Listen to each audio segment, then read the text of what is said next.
真是丢人丢到国际航班上。26日，新加坡飞上海的 SQ86的航班上发生了有趣的一幕，我们先看完再说。脑子是不是有病？你脑子上要上厕所？你他妈耽误所有人时间，你知道吗？这一直没多少人。那是谁停的啦？又不是我，我又不是机长了。就是不要用中文来跟我讲话，不要用英文来跟我讲话，就这么简单的事情。你有种，你不要用中文和英文跟我讲话。我们不丢人，你丢人哦。我丢人，我丢人不止今天这一天，我警告你啊！我丢人不丢人了，我丢人要紧吗？好，最重要你丢不丢人？搞事了，还这样欺负的老百姓，不丢人了，真的搞笑！你有了能力就了不起死了，这还是一个平民啊！请大家不要再吵了，好吧？对，请理解一下，好不好？如果我们想早点飞的话，我们就把这个事情早点解决好，好不好？谢谢啊。就这个方式吗？根据新加坡航空和其他媒体以及航班上的其他乘客爆料，事情的起因是一名女子在飞机已经在滑行准备起飞的时候呢，因为要上厕所被拒绝了，从而发生了这一场这名女子与乘务员和部分乘客之间到底谁丢人的闹剧。为了乘客和机组人员安全，飞机不得不掉头重新返回登机口。这名女子下了飞机后被转交给新加坡樟宜机场处理，最终这趟航班延误了将近2个小时。因为上厕所闹到全网皆知，属实是没谁了。我想问问这个女乘客，不用中文和英文跟你讲话，那到底该用什么话？上海话吗？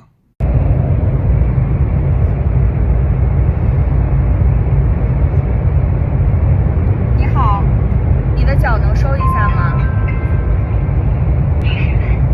你好，你的脚。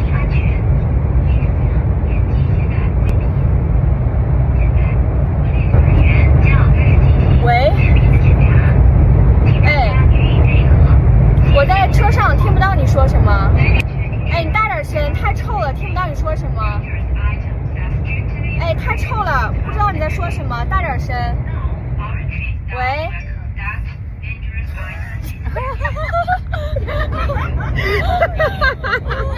广西高铁上脱鞋的大哥这次真把人看爽了。前不久，许多新闻纷纷报道了一条有味道的视频。起因是在一辆行驶于广西省内的高铁上，一个男子把2只鞋全都脱了，自己以一个双脚朝天的姿势躺倒在座位上，并把2个穿着发黑白袜子的脚直冲冲对着后一排的3名乘客。正中间的女乘客被熏得直捂鼻子。视频刚发出来的时候，所有人都在骂拖鞋男子无德。之前见过不少前排的乘客吐槽后排伸臭脚，还是第一次见前排的乘客用臭脚攻击后排的。视频的最后，乘警出面调解了此事，但万万没想到，前排伸脚的大哥居然是被欺负的一方。一旁录视频的目击者称，是前排的大哥一开始想稍微放倒一下座位，后排的那名女乘客就很生气，不仅故意翘二郎腿顶大哥的座位，还把自己的脚从座位缝隙之间伸了过去，于是这才引起了前排大哥的愤怒。大哥这招是用魔法打败了魔法。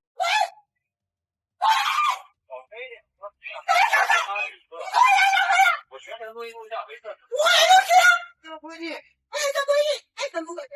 你有神经病的！那我现在不要大声说话。你找茬，我怎么会大声说话？哎，有点不文明啊，有点不文明，开车了。打给我们的领导了，今年会有相关的工作人员。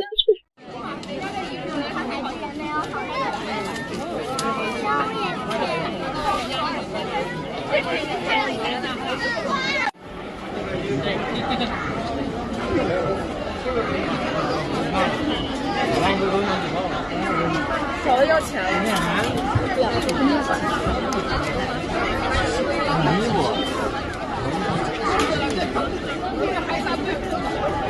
我就想问问，这不是偷是什么？本来这大过节的吧，我就想着尽量发点轻松内容，结果前前后后看到2起儿在景区明目张胆的把别人祈福的钱往自己兜里揣的事儿，特别是评论区这些神评论，哎，看得我这暴脾气，我真是忍不了一点儿。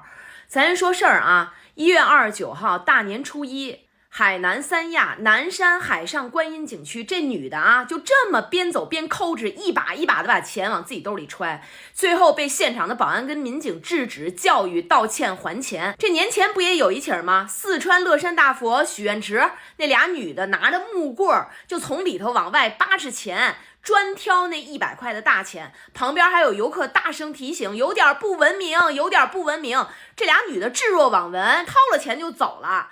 这事儿本来就够糟心了吧？哎，您再看看这评论区，这些都啥？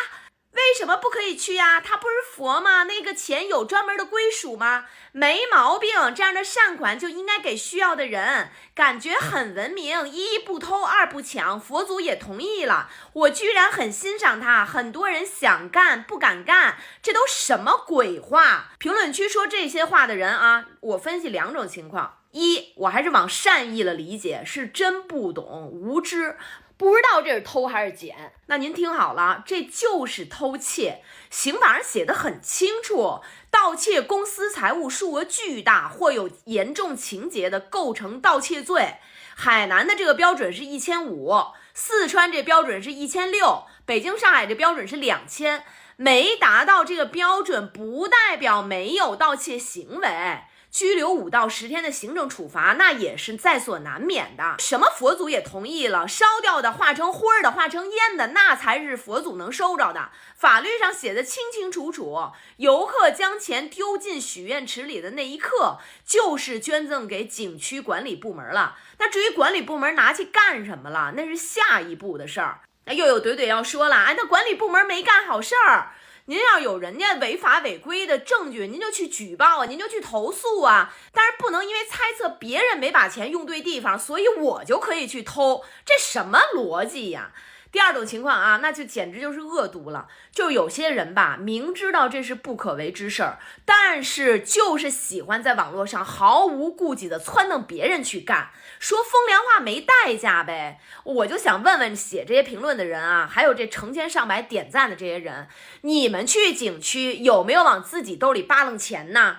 你要是也这么干了，我给你点个赞啊，起码知行合一，对不对？你要是自己没这么干，你还在这儿撺掇别人，那你是什么居心呢？还拿佛祖说事儿，佛祖让你好好吃饭，好好睡觉，遵纪守法，少惹事儿，你怎么不听啊？我估计啊，我这条视频下头也会有人说风凉话。我从来不低估怼怼们怼天怼地怼万物的人生毅力，不靠这个他们怎么活呀？是不是？没事儿啊，放心，这大过节的，我保证一条都不怼回去。只要不管法律不管道德的乱喷，能身体健康发大财，那您就随便。你有没有发现中国游客在国外很容易被区别对待？原因呢有很多方面。第一，文化的差异，特别是礼仪和生活习惯的不同，比如在公共场合的音量控制、排队次序，这些差异可能会产生误解，使当地居民对中国游客产生偏见。第二，部分媒体的片面报道夸大了一些不文明行为，导致国外民众对中国游客群体形成了负面的刻板印象。第三，个别中国游客的不良行为，比如随地吐痰、随意抽烟、大声喧哗等等，影响了整个中国游客群体的国际形象。第四，经济因素，大量的中国游客的涌入，影响了当地的商业生态和社会秩序，部分的当地人呢无法适应，从而产生了抵触情绪。以上4点，欢迎大家补充。